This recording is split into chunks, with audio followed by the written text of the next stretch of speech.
ခုခေတ်လူငယ်တယောက်အနေနဲ့အောင်မြင်စွာဘဝကိုတည်ဆောက်ရန်အတွက်အရေးကြီးသောအချက်၅ချက်တင်ဆက်ပေးသွားမှာဖြစ်ပါတယ်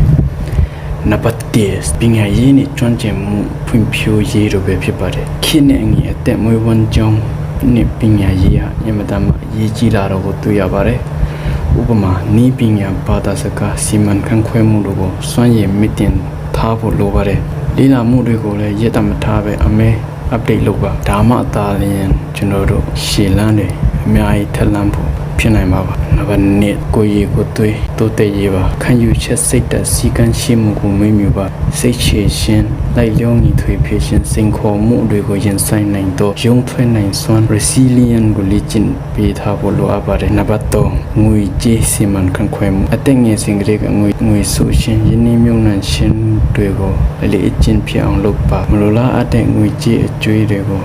ရှောင်ချပါဒါကအင်မတန်မှအရေးကြီးပါတယ်နံပါတ်4လူမှုဆက်ဆံရေးနဲ့ network တည်ဆောက်ခြင်းပါဆက်ဆံရေးပြည်ပြမှုအတွက် communication skill ကိုမြင့်တင်ထားဖို့လိုပါတယ်လုပ်ငန်းစဉ်ပညာရေးလူမှုပတ်ဝန်းကျင်မှာအကျိုးပြုတဲ့လူတွေကိုခိုင်မဲတဲ့ဆက်ဆံရေးကိုတည်ဆောက်ထားပါနံပါတ်5ကျန်းမာရေးနဲ့ဘဝဟန်ချက်ငြိမ်မှုပါကိုယ်ကာယကျန်းမာရေးတို့စိတ်ကျန်းမာရေးတို့ကိုဦးစားပေးအလုံးနဲ့မိသားစုနောက်ပြီးကိုယ်ပိုင်အချိန်တို့ရဲ့ကြားမှာဟန်ချက်